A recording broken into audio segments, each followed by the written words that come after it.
முக்கியமாக ப்ரொஃபஷனல் எஜுகேஷன்ல women have to participate. அவங்களுக்கான அதிகமான கவனம் தமிழ்நாட்டில் கொடுக்கப்படணும். இன்னும் ரூரல்ல ப்ரொஃபஷனல் எஜுகேஷன் பக்கம் உமன் வர முடியாம இருக்கிறாங்க. முக்கியமாக தலித் கம்யூனிட்டி, முக்கியமாக இஸ்லாமிய கம்யூனிட்டியில் இருக்கக்கூடிய பெண்கள், கிறிஸ்துவ கம்யூனிட்டியில் இருக்கக்கூடிய பெண்கள், அந்த மாதிரி எல்லாருக்குமான ஒரு கல்வியை உருவாக்கணும்.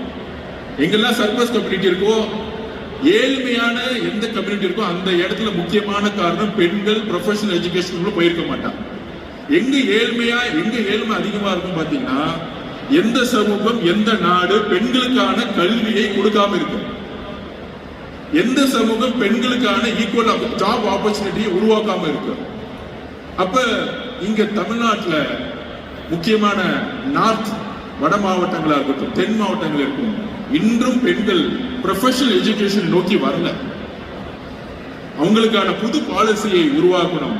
அதற்கு இங்க இருக்கக்கூடிய எல்லா தனியார் கல்லூரிகளும், முக்கியமாக இங்க இருக்கக்கூடிய ஒரு உமன் சான்சலர் இருக்கக்கூடிய நிறைய சொசைட்டியில இங்க இருக்கவங்களுக்கு ஸ்போர்ட்ஸ்ல வந்து ஒரு ஃப்ரீ எஜுகேஷன் கொடுக்குறாங்க. ஏழ்மையா இருக்க மாணவர்கள் ஃப்ரீ எஜுகேஷன் கொடுக்குறாங்க. நாங்க ரிக்வெஸ்ட் பண்றோம், ரொம்ப ரொம்ப வட மாவட்டங்கள்ல திருவண்ணாமலை, கடலூர், தருமபுரி இந்த மாதிரி மாவட்டம் இருக்கக்கூடிய பெண்கள் இன்னும் ஒரு சென்னையில வந்து இந்த மாதிரி ஒரு பெரிய காலேஜ்ல சேரக்கூடிய இன்னும் ஒரு நாலேஜ் கூட இல்லாம இருக்கிறாங்க.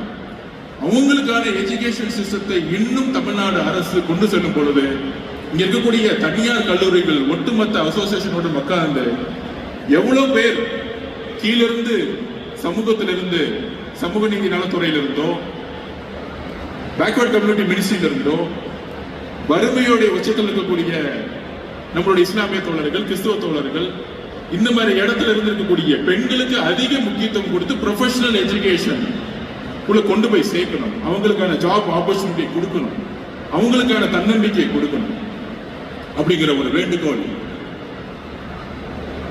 எங்களிடம் இருக்கு. அதோட சத்யபாமா வந்து எனக்கு புதுசு கிடையாது. நான் பாஸ்கெட்பால் பிளேயரா இருக்கும் பொழுது முன்னெல்லாம் வந்து Madras Christian college, Laila college, அதுக்கப்புறம் பாத்தீங்கன்னா கவர்மெண்ட் காலேஜஸ்லாம் வந்து ஸ்போர்ட்ஸ் மேட்சஸ் நடத்துவாங்க. லைலா நம்பர் 1 இருக்கும், MCC நம்பர் 1 இருக்கும், ஃபைட் பண்ணிட்டு இருப்போம். I am from Madras Christian college political science plus sports hostel, government sports ஹாஸ்டல்ல ஒரு பிளேயரா இருக்கும் பொழுது முதல்ல ஸ்போர்ட்ஸ் ஒரு எஜுகேஷனல் யூனிவர்சிட்டியா இருந்தாலும் ஸ்போர்ட்ஸ் மேனுக்கான ஒரு வாழ்விடமா உருவாக்கப்பட்ட சத்யபாமா காலேஜ்.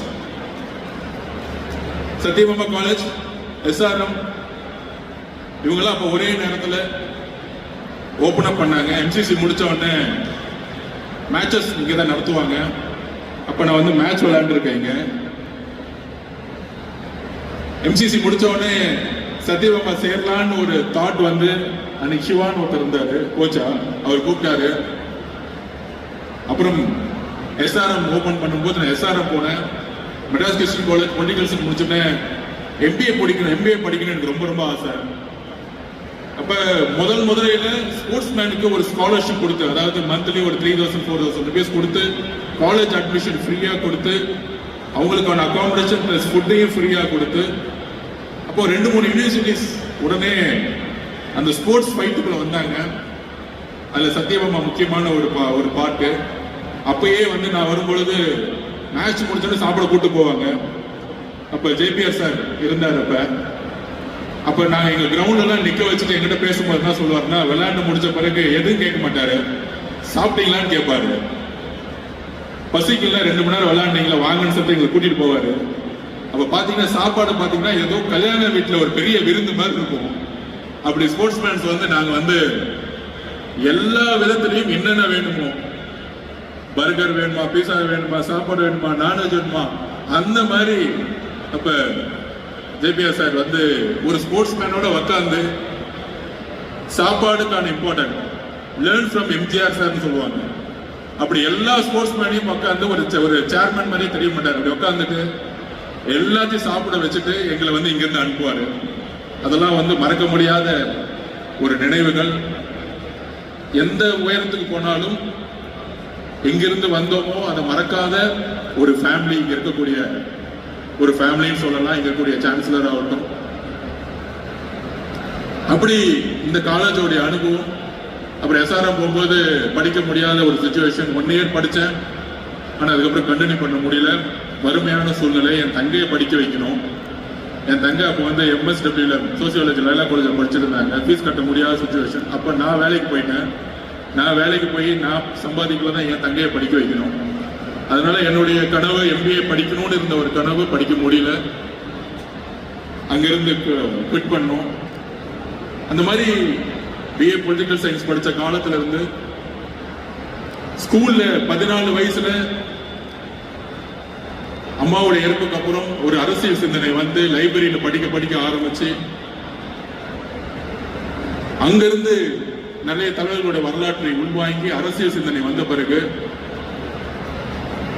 ஸ்போர்ட்ஸ் கோட்டால திருச்சியிலிருந்து sports development authority of Tamil Nadu SDAT-ல தமிழ்நாட்டில் ஒரு 3 பேர்ல ஸ்காலர்ஷிப்ல தேர்ந்தெடுத்த ஒரு மாணவன் நான். அதுல இருந்து கவர்மெண்ட் மூலமா மெட்ராஸ் கிறிஸ்டியன் காலேஜ்ல ஸ்காலர்ஷிப் கிடைச்சிச்சு. பொலிட்டிக்கல் சயின்ஸ் படிக்கணுங்கிறதுக்காகவே நான் திருச்சியில இருந்து சென்னைக்கு வந்தேன். ஸ்போர்ட்ஸ் ஹாஸ்டல்ல ஸ்காலர்ஷிப்ல சேர்ந்தேன். 14 வயசுல உருவாக்கிய கனவு எங்க அம்மாவோட இறப்பிலிருந்து வந்தது. பொலிட்டிக்கல் சயின்ஸ் படிக்கணும், ஜேர்னலிசம் கத்துக்கணும்.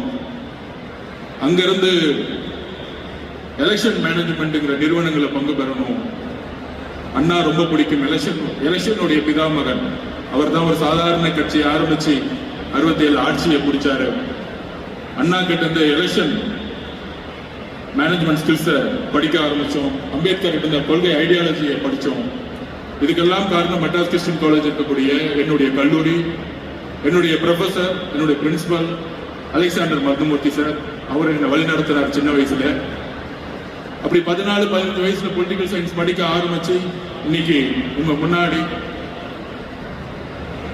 மாண்புமிகு முதலமைச்சருடைய தலைமையில் ஒரு ஸ்போர்ட்ஸ் மினிஸ்டராகவும், எங்கிருந்து ஸ்போர்ட்ஸ் ஆரம்பிச்சோம் ஸ்போர்ட்ஸ் மினிஸ்டராகவும் BW மினிஸ்டராகவும் ஒரு 30 வருஷ பயணம் பொலிட்டிக்கல்ல அப்படின்னு சொல்லலாம். 14 வயசுல உருவாக்கிய சிந்தனை இன்னைக்கு உங்களால, இளைஞர்களால, அதுவும் கல்லூரியில் இங்க இருக்கக்கூடிய ஸ்டூடெண்ட்ஸால, பெண்களால உருவாக்கிய புரட்சி ரெவல்யூஷன் சொல்லலாம். நாங்களாம் இங்க அமைச்சர்களா நிக்கிறோம். ஒரே ஒரு உறுதியை கொடுக்கிறோம். எப்பொழுதும் எங்கள் தலைவரும் சரி, நாங்களும் சரி, பெண்களுக்காகவும் இளைஞர்களுக்காகவும் தமிழ்நாட்டுடைய எங்களுடைய உறவுகள், அம்மா, தங்கை, அக்கா, தம்பி, அண்ணன் எல்லோருக்காகவும் எங்களுடைய அமைச்சரவை எப்பொழுதும் இருக்கும். எப்பொழுதும் உண்மையா இருக்கும். உண்மையாகவும் நேர்மையாகவும் உறுதியாகவும் இருக்கும். எங்களுடைய வேலை, எங்களுடைய தலைவர், எங்களுடைய CM எப்பயுமே சொல்லுவார், நம்மளுடைய வாழ்க்கை எப்பொழுதும் மக்களுக்காக இருக்கணும், அதுல உண்மையா இருக்கணும். எங்களுடைய அரசியல் உணர்ச்சிகளால் வந்தது. உணர்ச்சி பூர்வமா மக்களோட